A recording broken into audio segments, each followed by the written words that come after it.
Good afternoon and welcome to today's public hearing. This hearing will include Columbus City Council's Health and Human Services, Finance, and Workforce Development Committees. I am Councilmember Priscilla Tyson, President Pro Tem of City Council and Chair of the committees. Before we begin, please be aware that this hearing is being recorded for rebroadcast on CTV, the Columbus Government Television Channel 3. The rebroadcast schedule is available at www.columbus.gov. This hearing is one in a series of bi-weekly committee hearings that I hold in order to review legislation in the committees that I chair. This includes Health and Human Services, Finance, and the Workforce Development Committees. The goal of these hearings is to promote transparency and provide an opportunity for city residents to learn and speak on legislation that impacts their lives. There will be occasions when a committee is not covered because legislation isn't always scheduled for each committee. The intent of each hearing is to review legislation that will be on Council's agenda for the following 2 weeks. Tonight, we will hear information on legislation in workforce development, finance, and the Health and Human Services committees. I'm going to start with an ordinance in workforce development. I have a special presentation concerning legislation that I am co-sponsoring along with Councilmember Jisa Page to support ABC Jobs Boot Camp. Council supports the Job Boot Camp because it aligns with our priority of promoting opportunities for workforce development and technology integration. The intent of the event is to connect people with jobs. In addition, as a part of the partnership, the City of Columbus Department of Technology sets up a computer bank allowing participants to complete online applications. The Jobs Boot Camp is free to all residents. Upcoming events will occur on April the 19th, July the 12th, and October the 18th at Columbus State Community College, Center for Workforce Development from 11 until 3. I would like to bring up the Promotions Director of ABC 6, Barbara Aker, to provide additional information about the event.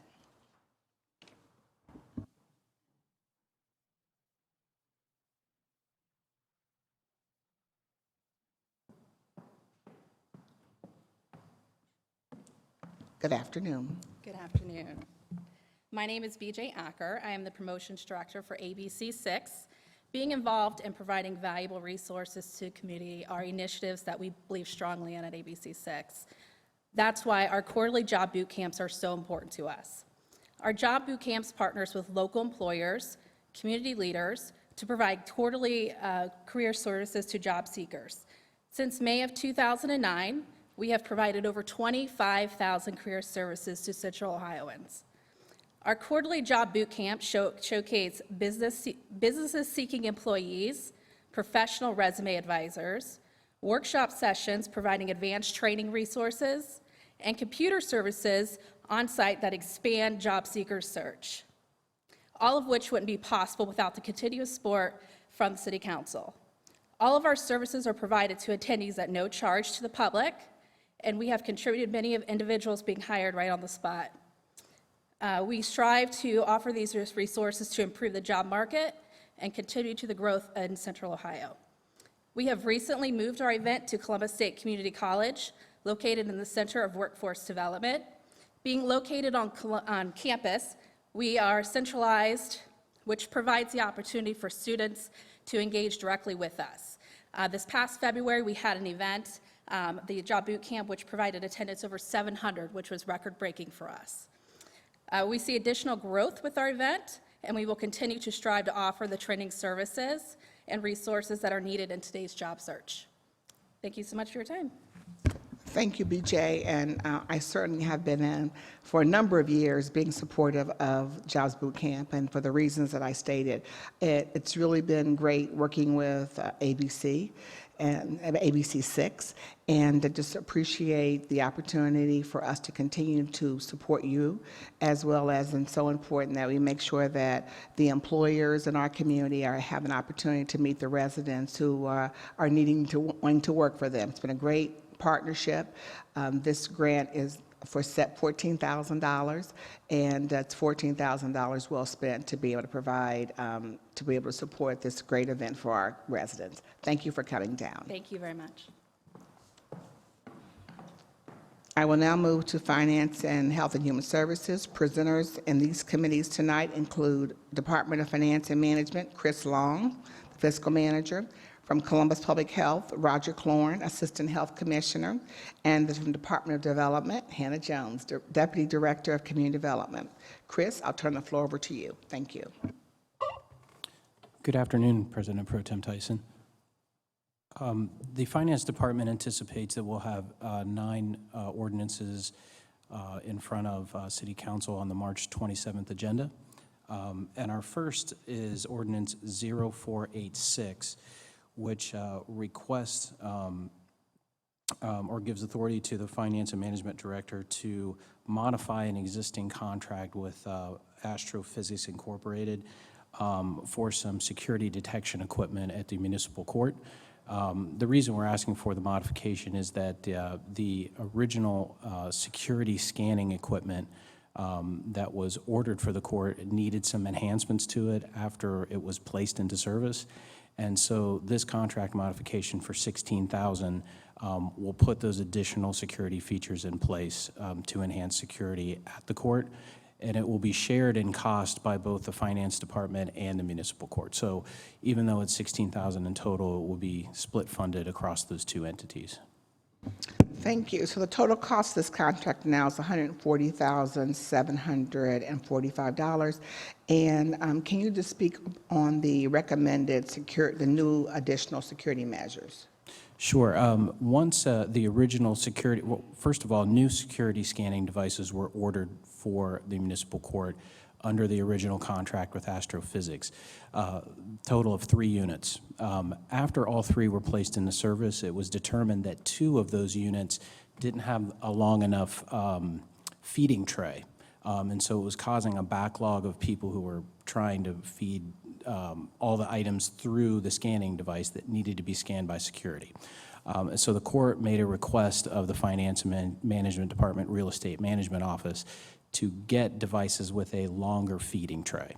And so Real Estate Management felt that that was certainly a worthwhile proposition, and Astrophysics agreed to essentially swap out the old scanners for new scanning equipment. Thank you very much. Move on to the next piece of legislation. Yes. The next ordinance is 0575, which seeks authority for the Finance and Management Director to renew 2 real estate leases, office space leases with Columbus Downtown Development Corp. And Integrated Community Resources. The first location is at 50 West Town Street, and that houses the Economic Development Office. And the second location is at 1186 West Broad Street and houses the Franklinton Neighborhood Pride Center. And so both of these leases have renewal options available, and we'd like to exercise those if we can. Thank you. And certainly the Downtown Development Corporation certainly has been instrumental in the rebuilding of our downtown and the Economic Development Department, and also the Franklinton Pride Center, which is certainly making sure that the residents from Franklinton can come into that center to be able to share what's working well, if there are any improvements that need to be made, as well as gather, they can come in and receive information around city services and other services in their community. So it's really is a wonderful office to be able to have to serve the residents of Franklinton, but we also have them in other communities too, the Pride offices, but it's great to have it, that this is going to help support Franklinton. Thank you. Thank you, President Pro Tem Tyson. Our next ordinance is Ordinance 0578. This is similar in the sense that the Finance Management Director is seeking authority to renew some real estate leases, largely for use by the Department of Public Safety. There's a number of different locations. One would be for the Police Internal Affairs Bureau and the Accident Investigation Bureau, which is actually housed at 750 East Long Street. There is a second component for the Fire Professional Standards Bureau, which is located also at 750 East Long Street. And there is a location at 655 East Livingston, which houses the Police Special Victims Unit. And so sorry, there's one more. There's a memorandum of understanding that the department has with the Department of Public Utilities to actually lease some space for the 911 call center. So once again, all of these leases have renewals available to them, and we would like to exercise those if possible. Thank you. And again, this is for $792,000 for these 4 leases. And how do we ensure that the rent we pay is fair and consistent with the market rates? Sure.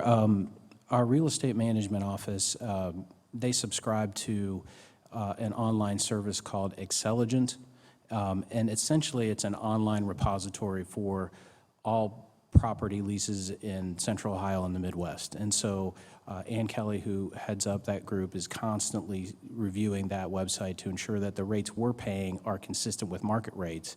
And if they're not, renegotiating leases or possibly entering into new leases if that space is become non-competitive. Thank you very much. You're welcome.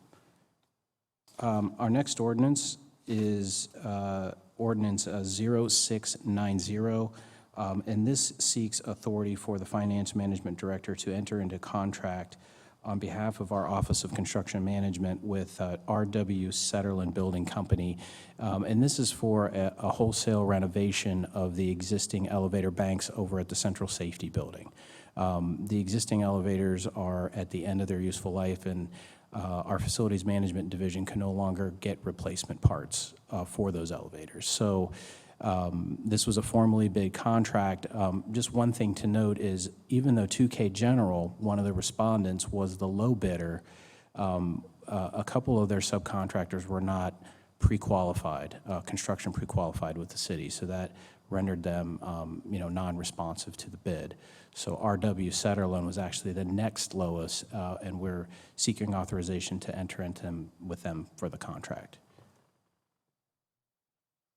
Thank you. So this contract is for $1,680,000, and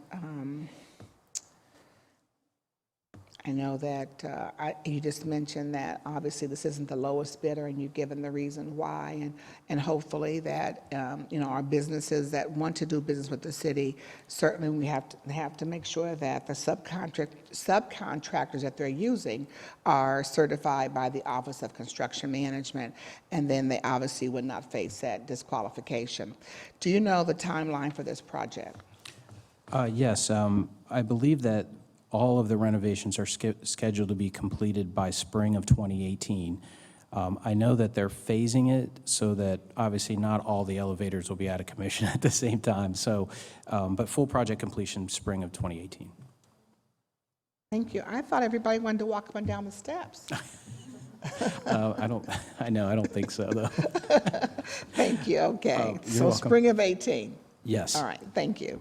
You're welcome. Our next ordinance is Ordinance 0718, which seeks authority for the Finance Management Director to enter into contract with the Greater Columbus Arts Council for support of the Greater Columbus Film Commission.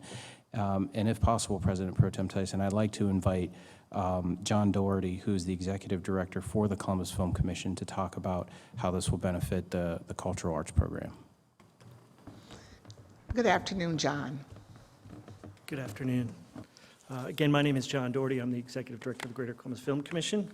I'm joined today by Jamie Goldstein, who's on our board.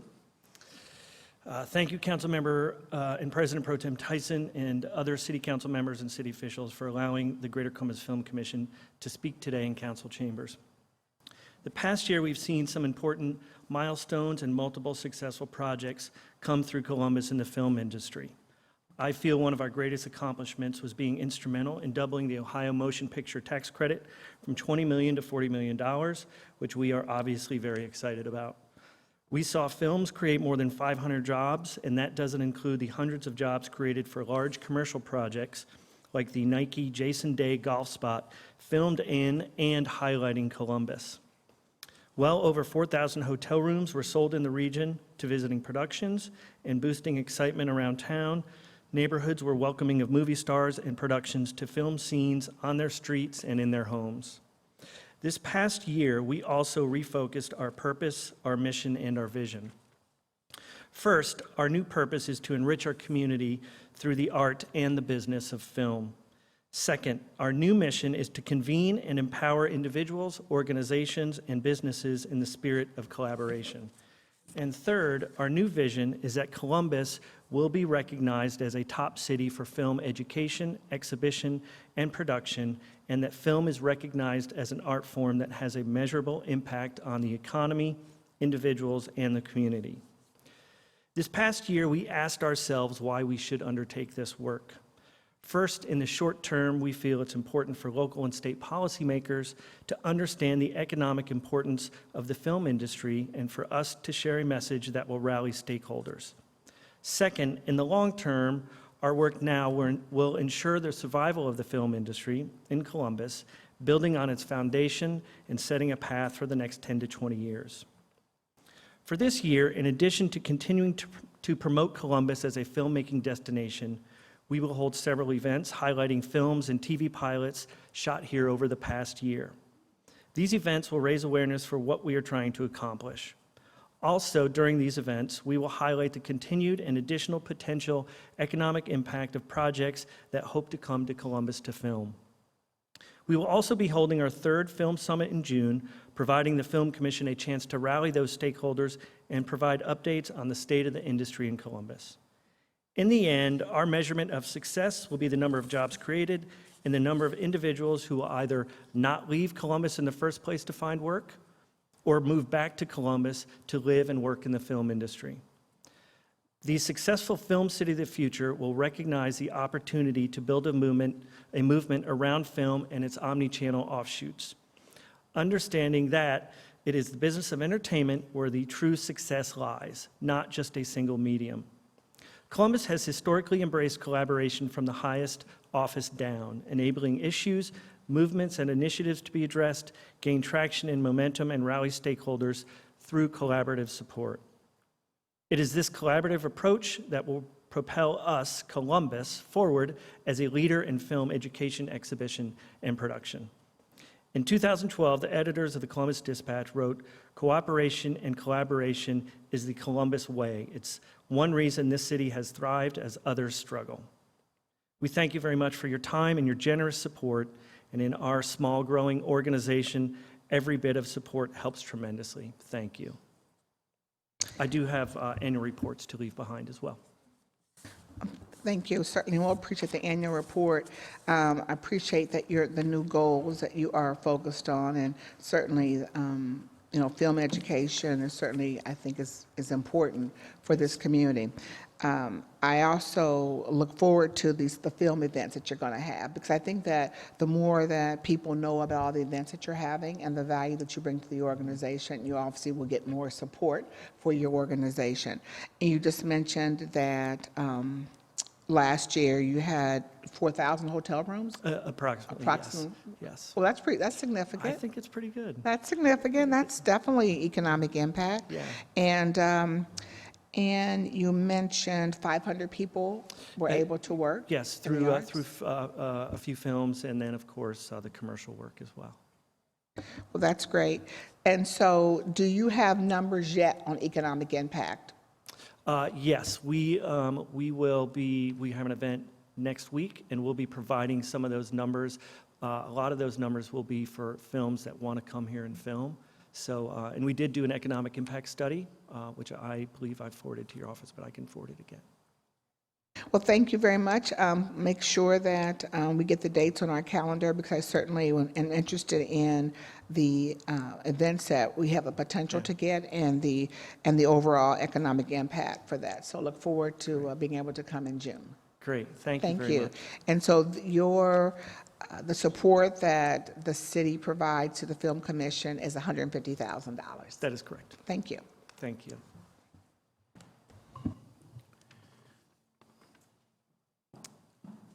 Our next ordinance is Ordinance 0733, which seeks authority for the Finance and Management Director to enter into a contract with the Greater Columbus Arts Council for support of the Columbus Music Commission.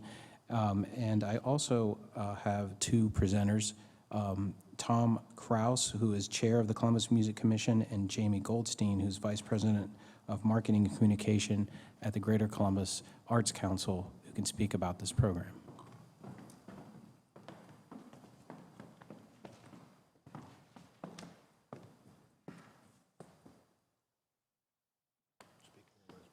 Good afternoon, Tom. Good afternoon, President Pro Tem Tyson. I'm Tom Kraus, Chairman of the Board of the Columbus Music Commission. Thanks for giving me time to present today. So the genesis of the Columbus Music Commission began about 4 years ago as a community of about 250 musicians and songwriters came together to help each other figure out ways to make a living through music. And since Columbus, that group called the Columbus Songwriters Association grew collaboratively into something much, much more. While Columbus may not be thought of alongside Nashville or Austin or Seattle when it comes to music, we recognize that Columbus was indeed a music city, our kind of music city, and that we wanted to find ways to make it stronger. We considered that music in the U.S. is a $5 billion industry, and cities around the world are using music for economic development. We recognize that Columbus has great music venues, a wealth of music festivals, excellent nonprofit music organizations like Pro Musica, Jazz Arts Group, Columbus Symphony, successful for-profit businesses and production companies, and one of the last independently owned radio stations in the country, one that plays local artists, and that's almost unheard of today. And we realize that with this tremendous wealth of creative talent here and the opportunities that technology provided, artists in Columbus are developing their music, reaching a national following, and creating a sustainable career in music through digital sales, tours, and licensing and publishing. As the value of their music increases, they're choosing to stay in the city that offers them so much of what Columbus does: great cost of living, supportive environment, proximity to touring options, as long as they're able to maintain connectivity, access, and recognition in the music industry at large. However, we also recognize we face some challenges in infrastructure, access, and education. We began researching other cities' solutions, how they develop their music economy. And we held 3 summits where we asked for input from the music community. Hundreds of people and more than 50 local and national organizations participated in these gatherings with ideas of how we could increase the pulse of Columbus and opportunities for musicians and music commerce. I'll take several years of research, listening, and hard work and boil it down to what our focus areas are. The Columbus Music Commission now has a strong 20-person board with representation from artists, the nonprofit and for-profit music sectors, and the community at large. We've compiled all of this listening and research and feedback into 4 key work areas. Number 1, licensing, to help musicians make more money. Number 2, education, to bring national and international industry representatives to Columbus. Number 3, live music development, to help music venues of all sizes improve the experience for musicians and audiences alike. And finally, marketing and brand communications, to promote the story of our great city and its support for musicians and the music industry. Our mission is to attract endless opportunities to the Columbus music community. And our vision is that Columbus will be known as a hub of music innovation, collaboration, and artistry, and its music will be an important cultural and economic asset. We look forward to fulfilling the mission, and thank you for your support and consideration. And I do have just copies of fact sheets if you would be interested. Thank you. Thank you, Tom. And so this, too, was a continuation. The dollars will be continuation to support the Music Commission, just as the continuation was of the Film Commission. I'm excited about your 4 goals, And this grant, the support was $50,000. The question that I would ask you is that outside of direct financial support, do you see ways that this council and the mayor's office could support and promote Columbus as a music destination? Well, first and foremost, you've already, Aaron Beck is on our board and Adam Friedman is on our board. So see they're, Adam. they're creating a direct connection for us. There are activities that are already, events and festivals that are already happening that we can leverage, and we can bring these key initiatives into those programs already, and help and consideration on how to do that would be needed as well. Okay. Well, anyway, of course, that we can be supportive of the Music Commission as well as the Film Commission. I'm sure that we want to do that besides, have great staff members that are there to be supportive and to provide information to us. But I think it's also helpful, this is an area where every single week, pretty much, we are speaking to the Columbus residents. And as you're having events, I think that for Erin, she can certainly provide us that information, and you guys can provide us with the information, so at least the community can hear and know more about what you're doing and the events that you're having, so that they can too begin to see that we are a film and music, that we are supportive of film and music in this community. And so I think that's always helpful. That would be much This is appreciated. this is a great way to talk to the community. So Yeah. I thank you for coming down, and look forward to providing this information with my colleagues for your $50,000, and then again, the Film Commission for $150,000. Thank you very so much. much. Thank Appreciate you. it. Thank you.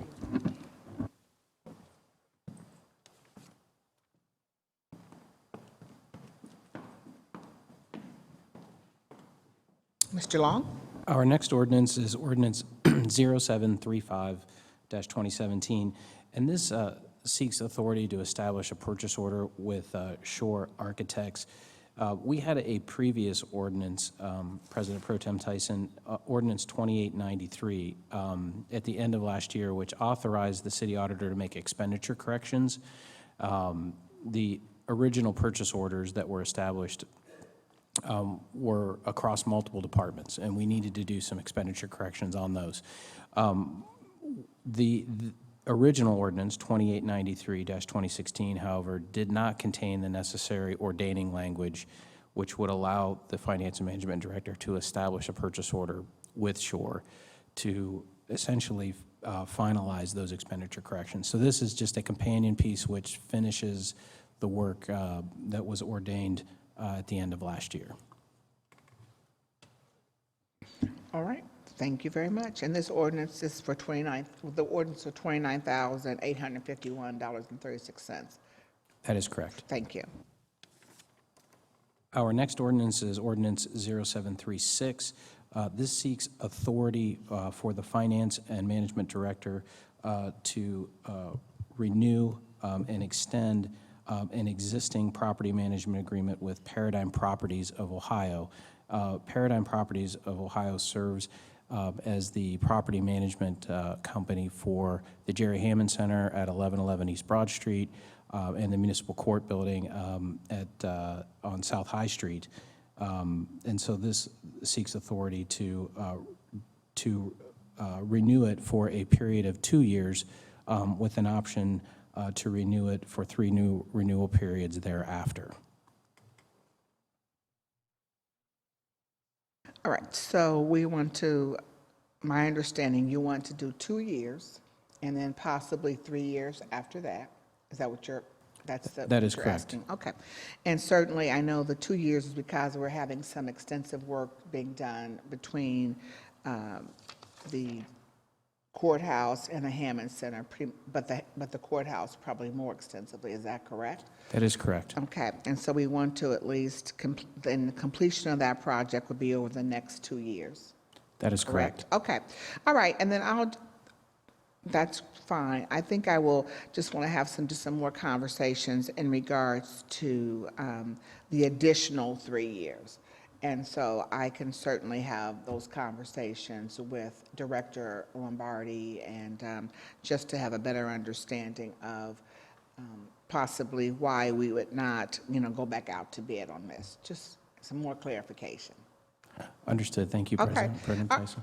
Thank you very much, and this would be for $2,187,721. And again, it would be for the next 2 years, and then we're asking for an additional 3. That is correct. All right, thank you very much.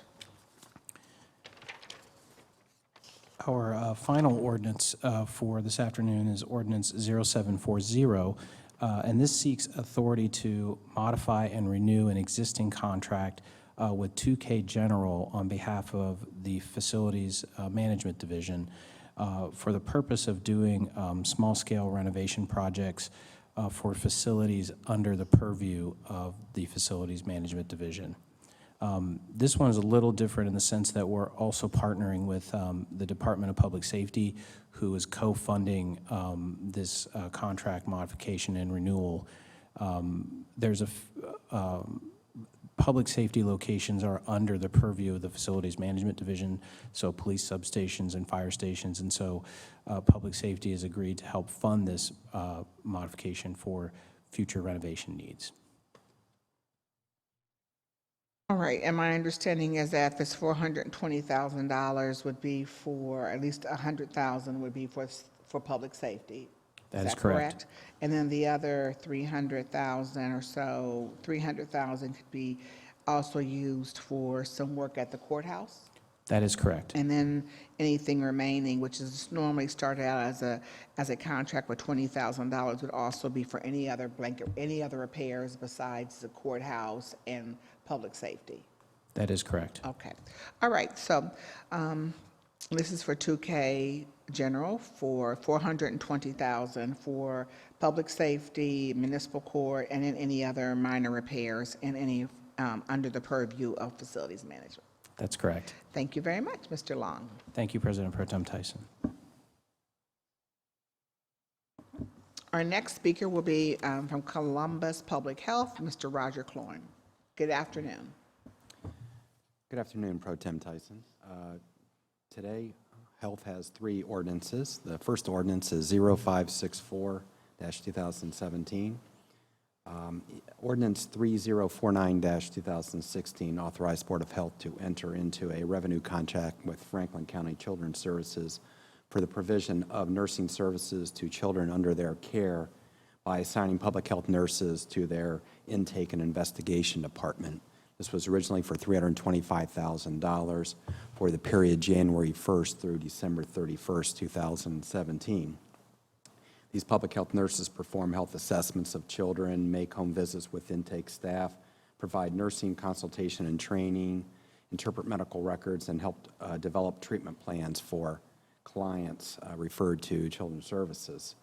This legislation will increase the revenue contract by $150,000 for a maximum contract amount of $475,000 and will provide additional nursing services to assist efforts in assessing children at risk. Thank you, and certainly this is a great partnership between the city and the Franklin County Children's Services to provide those resources, public health nurses, and working with intake. How long has this partnership been in place, you know? We've been working with them since 2002, so 15 years.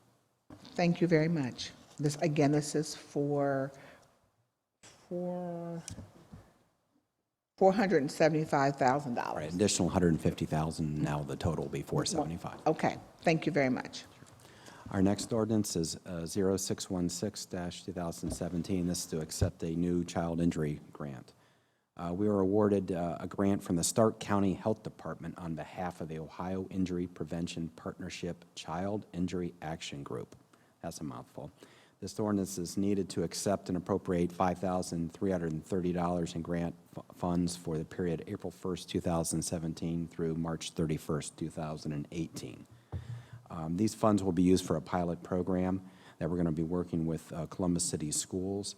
The program will enhance helmet distribution by encouraging consistent helmet use by installing helmet safety reminder signs next to newly purchased bike racks. Furthermore, this project will provide comprehensive educational support by developing and communicating key helmet safety messaging to parents, guardians, and teachers through resource guides and an accompanying webpage. Okay, so this program will enhance helmet distribution by encouraging consistent helmet use by installing a safety reminder next to the newly purchased city schools bicycle racks. And so will each school have bicycle racks, or is just certain schools, or? I'm not sure. I know it was a pretty extensive purchase, so I'm not sure if it was every, I think they're mostly elementary schools. But I know in 2016, kind of enhancing this program, we distributed 200 helmets last year, and we're hoping to, achieve that much and more.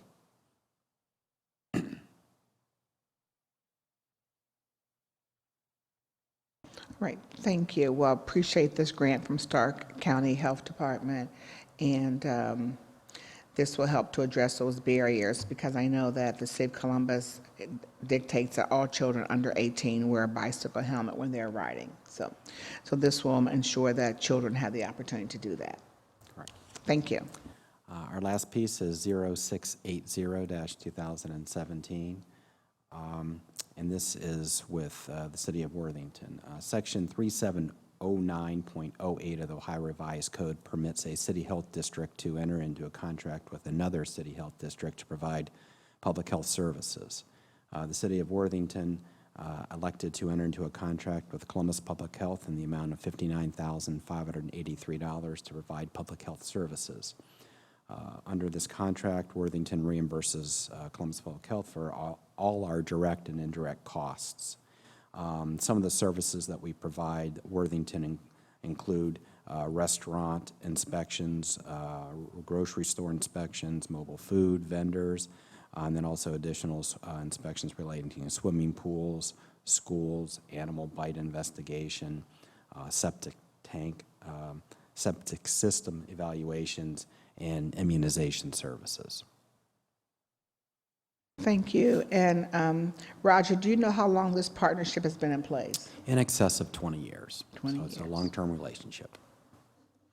And this is great, because certainly for the $59,000 to be able to utilize the services of Columbus Public Health certainly would not, just a great collaboration between the two cities. It's been very successful.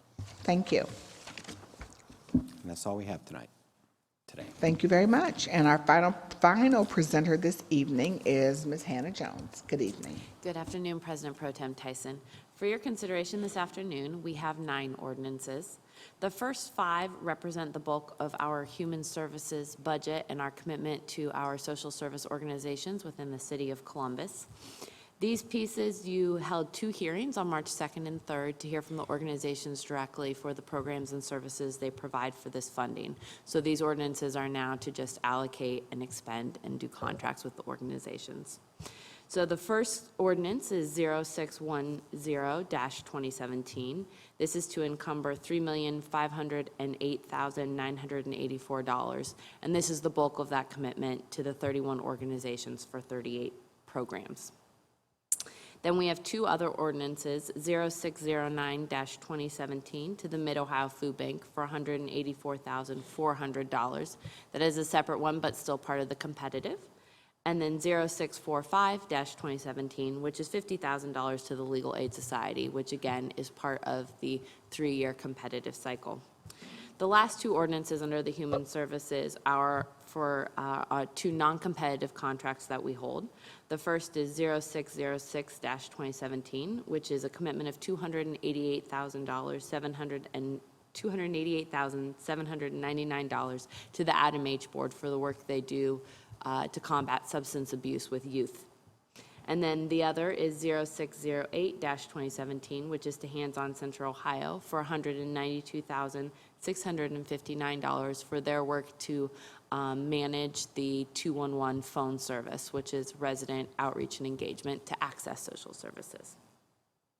And we anticipate these being on the agenda on April 3rd. The last four ordinances represent our commitment to the homeless residents of the city of Columbus through our support to the Community Shelter Board. The first ordinance is 0659-2017, which represents our commitment to crisis response services through the Community Shelter Board for an allocation of $1,562,612.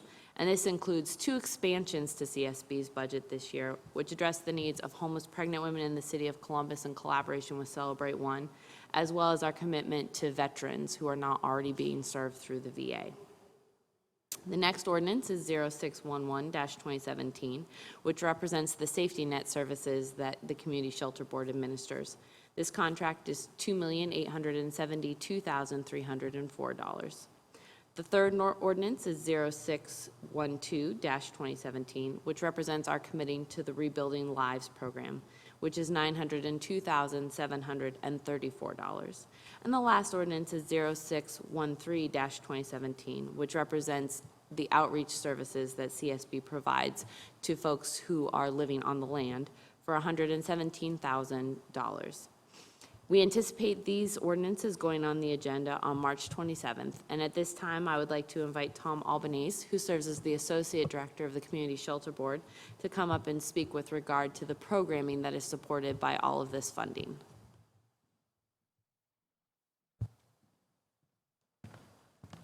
Good afternoon, Tom. Good afternoon, President Pro Tem Tyson. Thank you for having me. As Deputy Director Jones said, I'm the Associate Director of the Community Shelter Board. I'm pleased to be here today representing our network of agencies. I just want to sort of reiterate comments that Deputy Director Jones made around your longstanding investment in the Community Shelter Board and our 19 partner agencies. Without your support, we wouldn't be able to serve the 12,000 plus individuals and families who need emergency shelter and rehousing assistance each year. The proposed safety net legislation supports emergency shelters, supportive housing, and rapid rehousing, and annually serves over 12,000 individuals per year. As was noted, the Rebuilding Lives legislation helps support permanent supportive housing for individuals who are experiencing long-term homelessness and have a disabling condition. Street outreach legislation is allowing us to support Maryhaven in their efforts to manage the collaborative outreach team who collectively serve more than 250 unsheltered individuals each year. And then the crisis response system and the legislation supporting that will help us continue to support our community's newest single adult and family shelters, as well as the Navigator program, which is our principal intervention for single adults who are seeking permanent housing. Thanks to your support and support from Mayor Ginther, also included in this legislation is funding to support two specific populations, pregnant women and veterans. In alignment with Celebrate One's work to reduce infant mortality, we're prioritizing pregnant women to make sure they're never turned away from shelter for lack of shelter space. If pregnant women are rehoused before they give birth, then their babies will start their lives in a safe, loving home and not in a homeless shelter, which is what we all desire. With your support, we will expand our rehousing workforce program to focus on pregnant women. A stable home with stable income make the greatest impact on the overall health of an expecting mother and on her baby's birth outcome. With regard to veterans, I'm pleased to say that we're on track to end homelessness among veterans this calendar year. Our goal is to be one of the first Ohio communities to be certified by the U.S. Interagency Council on Homelessness, the VA, and HUD as having effectively ended homelessness among veterans by assuring that homelessness is prevented whenever possible, and when it does occur, it's rare, brief, and non-recurring. With your support, we will dedicate resources for veterans to make sure they have immediate access to shelter, are never put on a waiting list, and also have immediate access to the rehousing assistance they need, regardless of their eligibility for VA services. Thank you so much for this significant investment and the many other ways you're helping us make sure that Columbus's most vulnerable citizens have their emergency housing needs met and can get back on the road to self-sufficiency. Thank you. Thank you for coming down. I just have a question, just leaving Washington, D.C. Late yesterday. And understanding that certainly the community development block grant dollars are certainly in jeopardy. and just kind of your thoughts in regards to the overall impact of the loss of community development block grant funds. And I'll just mention this to the Department of Development. I do definitely want to, could you get me a document with, one, the loss of community development block grant, the loss of home funds, how is that going to, one, I want a document of all the great work that these dollars have, how these dollars have supported our community. I need that information.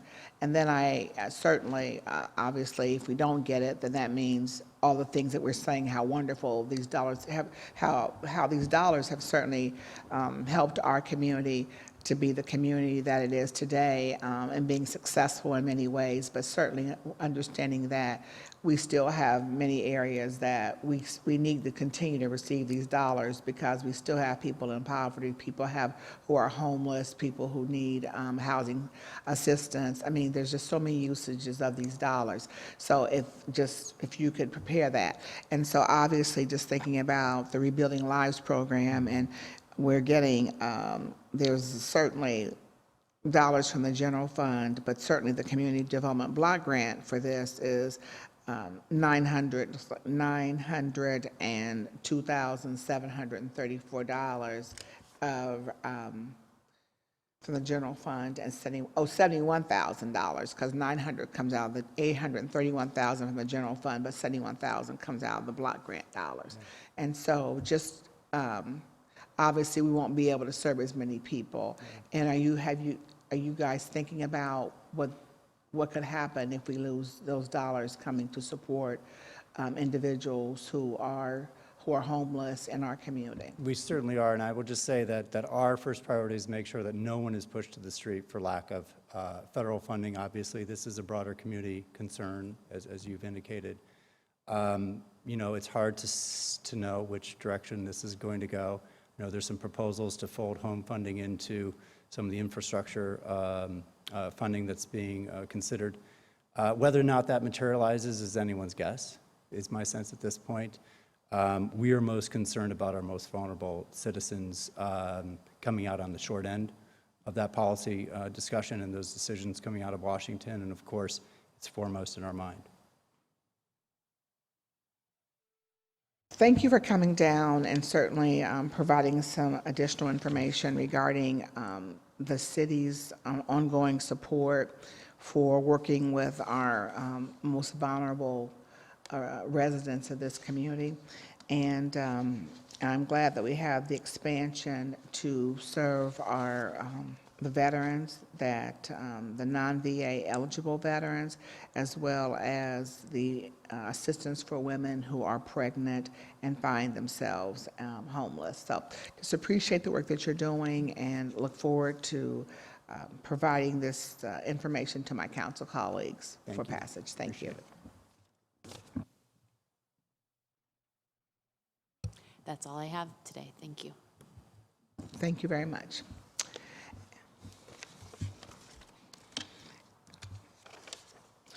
And so with that, I hope this afternoon's hearing has provided insight into programs and community initiatives from Columbus Public Health, as well as Department of Development and finance-related legislation that is necessary to support our ongoing city operations.